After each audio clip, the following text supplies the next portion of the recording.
He was not actually saying, ring the bell. He was saying, what the hell, man? My finger was all the way up in my nose.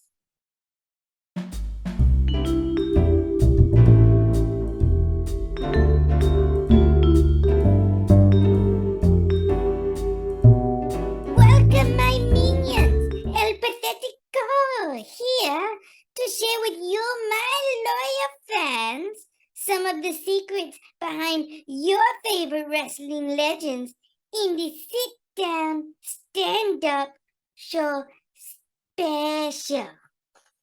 Enough time has passed, so these secrets, these tales of mythological proportions are here for you to absorb and to enjoy.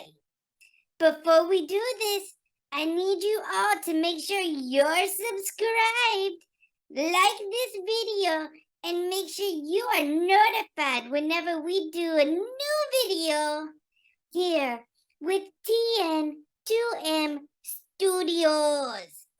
Okay, are you ready? Are you ready for some tales of the road?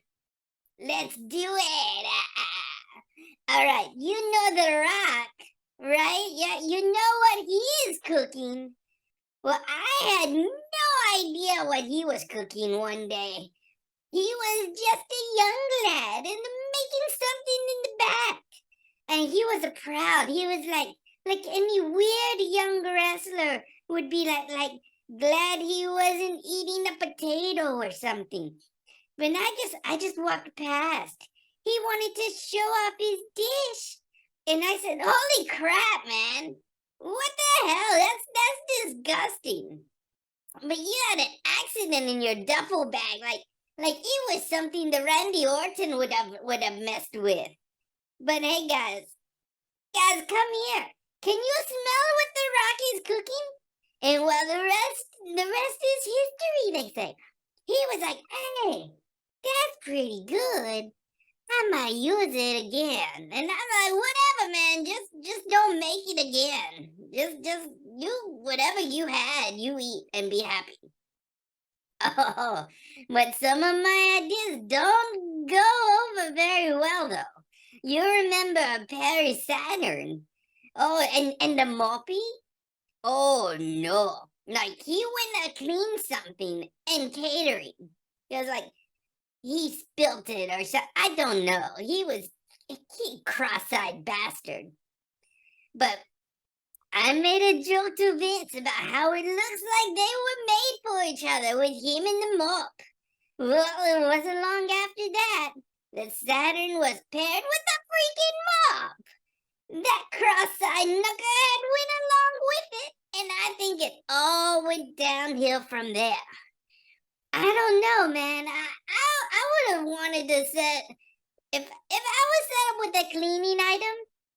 I would have rather been placed with like a garden tool, like a hoe. You know. Yeah.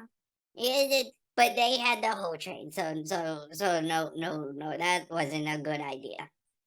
Oh, do you guys remember Zach Gowen? I know what you're thinking. Yeah, like the name is familiar, but I can't place the face. Maybe you can place the legs. Probably not, because he only had one. That's right. I noticed this guy when he sent in a video.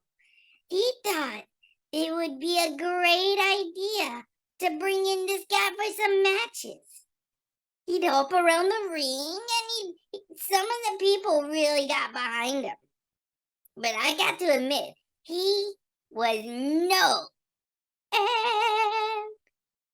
Pathetico. But it's okay. This little human pogo machine had some charisma.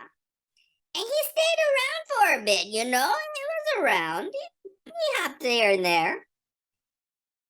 But I pitched the idea for him to be in the Royal Rumble. And he could be the winner. Because he couldn't have both feet on the ground. So he'd automatically just pogo himself around. He'd just be like a little disabled bunny. Hop, hop, hop. But let's get real. Like, no way he was ever going to mainline WrestleMania. Like, that's silly. I can't even. Oh my goodness gracious. Oh, are you ready for some more hits? Yeah, you ready for some more for the wrestling world? Alright. What if I told you that the Shockmaster was my idea? Well, you know how to punch me in the face, right? But don't punch me. Don't punch. Pathetico. No, don't do that. Don't do that. Screw that, man. Like, I didn't have anything to do with the character. I was though asked to set up his promo. I thought that the wall that he was gonna bust through was too flimsy, and it didn't look good. So I told him to reinforce the bottom, right? Well, hey guy, it's not my fault that he tripped through it. At least that's what I tell myself, right? Like, I mean, I wouldn't have done that. But then again, he's not me.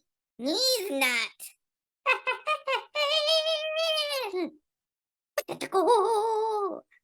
That's right. He's not me at all. Oh, but speaking of some dudes tripping up, guess who thought it was a good idea to tell Titus O'Neil to go sprinting down to the ring during the greatest Royal Rumble? This guy! Oh, he was running late. He had a huge wedgie, and he had to pick it. You know, 'cause you can't go out in a thong. Not there. Oh, no, not in the Middle East. There is no butt floss there.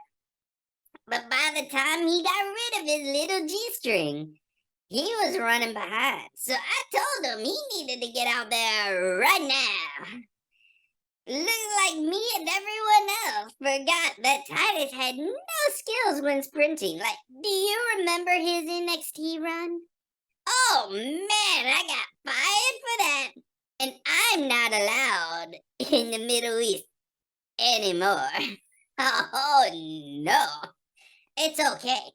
I don't think they like my mask. Uh, but I've got a couple more stories for you. I'll bring more later, but let me get these taken care of so you can have some more laughs. I remember Randy the Savage. Now he was a great man. He's a oh yeah. He was so competitive. He loved to bet people and show just how amazing he was. I found a creamer cup of some coffee and threw it at him and said this was crazy. I told him to take the creamer packet and cut a promo with it. It hits him square in the chest, and he catches it. And he goes, yeah, whatever. And Vincent sees me do this and says that it's unacceptable that I throw stuff at talent. And I was fired that night. I left before the taping was happening. So I never knew if he followed up and actually did it. But if he did, I may owe him like $200, man. And I love my job here at TN2M Studios, but I can't afford to lose $200. So you tell me, and we'll go from there.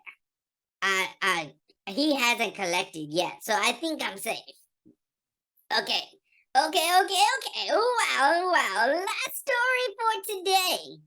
Now, I have a bit of a confession. I got 3 words for you. Montreal Screwjob. Oh, no. It was my fault. I'm so sorry. See, I was visiting backstage, and I like Shawn Michaels. He's so good. He's very nice sometimes. But I asked Vince if I could be the bell ringer and hang out. He said, yeah, man, it's okay. Yeah, go ring the bell. Whatever. After all, what's the worst that could happen, right? Well, the match was incredible. It was crazy, and Sean and Brett were going nuts, man. I looked and I was like, well, shit.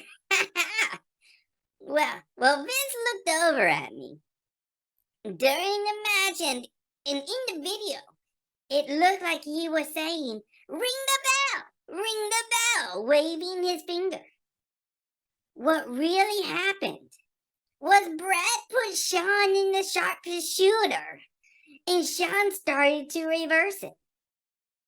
And Vince looked up at me, and I had my finger in my nose.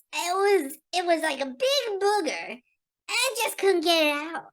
I couldn't help it, man. Like, you know, when it impacts your breathing and stuff, like, you gotta do it. You gotta get it out. Well, Vince wasn't saying ring the bell. He was really saying, what the hell? What the hell, man? He wasn't waving his finger at me to finish the match. He was waving his finger at me to get my finger out of my damn nose. I panicked and I just rang the bell. Vince took the fall for me and my nose picking that whole time. Like, what a guy, you know? I can't think of anything better. I don't know what would have happened if he got out. Like, if he got out that I was picking my nose, I might have been punched in the face or something. Yeah. But everyone, it looks like that is my time for today. I feel a little bit better letting you guys know some of the stuff that goes on behind the scenes of what we call wrestling. Don't forget to like, comment, subscribe, and make sure you are notified whenever a new episode comes on. Also, make sure you tune in every Monday for Flanagan's Shopping List Game and every Wednesday for me.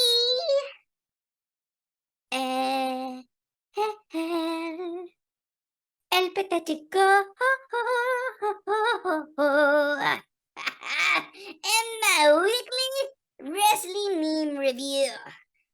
Thank you for tuning in to TN2M Sit Down Stand Up Comedy Show. Bye bye.